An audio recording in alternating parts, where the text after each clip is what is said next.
Hello दोस्तों, crack UP board exam YouTube channel में स्वागत है। आज की ये वीडियो क्लास 12th वाले स्टूडेंट्स के लिए बहुत ही ज़्यादा इम्पोर्टेंट होने वाली है, क्योंकि यूपी बोर्ड एग्जाम में ये आपके 2 नंबर कंप्लीट करेगी। तो आज की इस वीडियो में हम आपके लिए पढ़ाएंगे हास्य रस की परिभाषा और करुण रस की परिभाषा, जो कि यूपी बोर्ड एग्जाम में ये पूछी ही जाती है।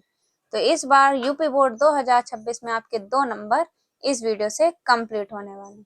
ये वीडियो क्लास 10th वाले स्टूडेंट के लिए, क्योंकि इस पर आपका एमसीक्यू क्वेश्चन बन जाता है। आपसे पूछा जाए कि करुण रस का स्थायी भाव क्या है या हास्य रस का स्थायी भाव क्या है। ठीक है, तो ये वीडियो क्लास 10th और 12th दोनों ही क्लास के स्टूडेंट्स के लिए ये वीडियो है। तो बोर्ड एग्जाम में परिभाषा लिखेंगे कैसे, ठीक है, 12th में लिखने के लिए आती है 2 नंबर में। ठीक है, तो कैसे लिखेंगे बोर्ड एग्जाम में? सबसे पहले आपको हेडिंग डालनी है परिभाषा, उसके बाद लिखना हास्य रस का स्थायी भाव क्या होता है, हास होता है। हास रस का स्थायी भाव क्या होता है, हास होता है। ठीक है, किसी व्यक्ति के विकृत रूप, आकार, वेशभूषा आदि को देखकर हृदय में जो विनोद का भाव उत्पन्न होता है वहां हास रस होता है।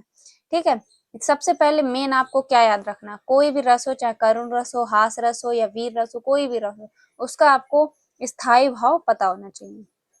ठीक, अगर आप स्थायी भाव पता है, सबकी परिभाषा सेम होगी। ठीक, आपको स्थायी भाव पता होना चाहिए। तो हास रस का स्थायी भाव क्या है, हास है। और इसी टाइप से आपसे कक्षा 10 में पूछ लिया जाता है, एमसीक्यू में बनता है क्वेश्चन कि हास रस का स्थायी भाव क्या है। 4 ऑप्शन आपको दे देंगे, उसका आपको सही स्थायी भाव बताना होगा।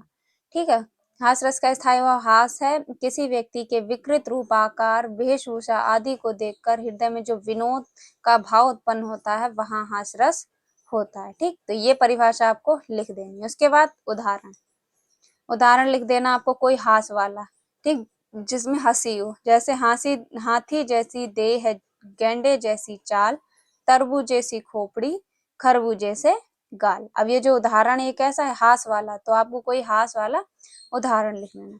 और बोर्ड एग्जाम में आपसे ऐसे ही पूछा जाता है कि हास रस की परिभाषा उदाहरण सहित समझाइए। बस आपको यही लिखना है, परिभाषा लिखनी है और उदाहरण लिखना, आपको 2 नंबर पक्के हो जाएंगे। ठीक है, स्पष्टीकरण हम आपको समझा देंगे पर लिखना नहीं है। आप परिभाषा और उदाहरण लिखेंगे तो आपको 2 नंबर मिल जाएंगे। ठीक है, तो क्या लिखना है आपको, एक उदाहरण लिख देना, हाथी जैसी देह है, गेंडे जैसी चाल, तरबूज जैसी खोपड़ी, खरबूजे से गाल।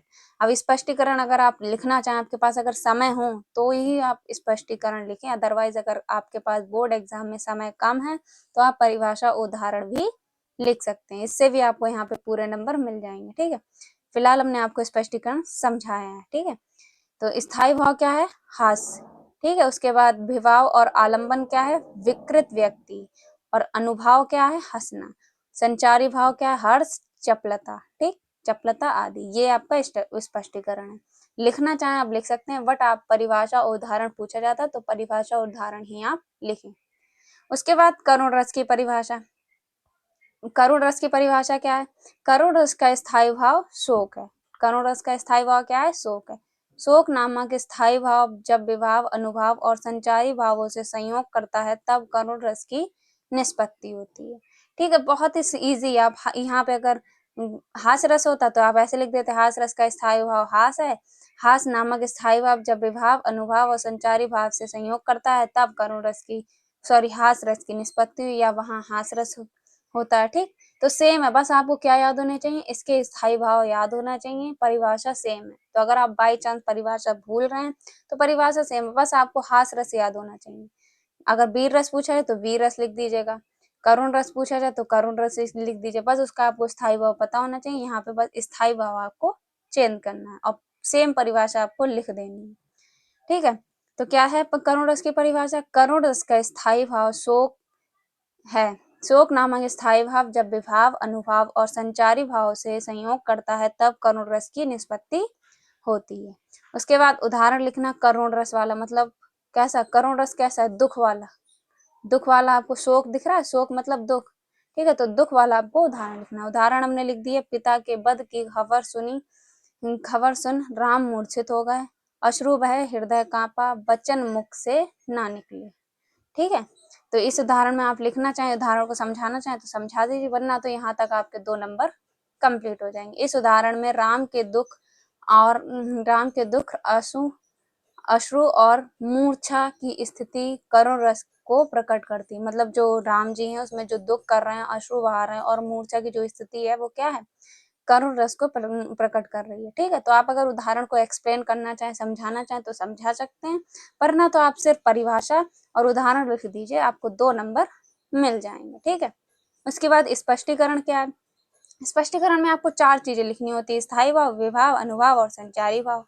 ठीक है, स्थायी भाव क्या होगा, शोक मतलब दुख, और विभाव क्या है, दुखद पात्र परिस्थिति, विभाव कैसा है, दुखद पात्र है, और परिस्थिति और अनुभव क्या है, आंसू बहाना, ठंडी सांस लेना, सिर झुकाना, ये सब क्या, ये अनुभव है। संचारी भाव क्या है, निराशा, व्याकुलता और उदासी, ये क्या है, संचारी भाव। ठीक, तो ये थी आपकी करुण रस की परिभाषा और हास्य रस की परिभाषा, जो कि बोर्ड एग्जाम में ये 100% पूछी ही जाएगी। तो इन दोनों को आपको तैयार कर लेना, क्योंकि बोर्ड एग्जाम 2026 में आपके 2 नंबर कंप्लीट करवाएगी। तो अगर आप चैनल पे नए हो तो चैनल को सब्सक्राइब कर लीजिए, और 12th क्लास के लिए हमने टॉपर सीरीज चला रखी, जिसमें आपको सारे ही इम्पोर्टेंट वीडियोस मिल जाएंगे। उसमें हमने आपको 2025 में पूछे गए एमसीक्यूज और लगातार बोर्ड एग्जाम में पूछे गए निबंध सारे ही हमने उस वीडियो में करवा दी। तो आप जाकर प्लेलिस्ट देख लीजिए, लिंक डिस्क्रिप्शन बॉक्स में, बहुत ही ज़्यादा इम्पोर्टेंट आपकी वो प्लेलिस्ट होगी। तो लिंक डिस्क्रिप्शन बॉक्स में हम डाल देंगे हिंदी की प्लेलिस्ट, जाकर सारी वीडियोस को आप वहां से देख सकते हैं। तो मिलते हैं आपसे एक और अगली इम्पोर्टेंट वीडियो में, तब तक के लिए जय हिंद, जय भारत।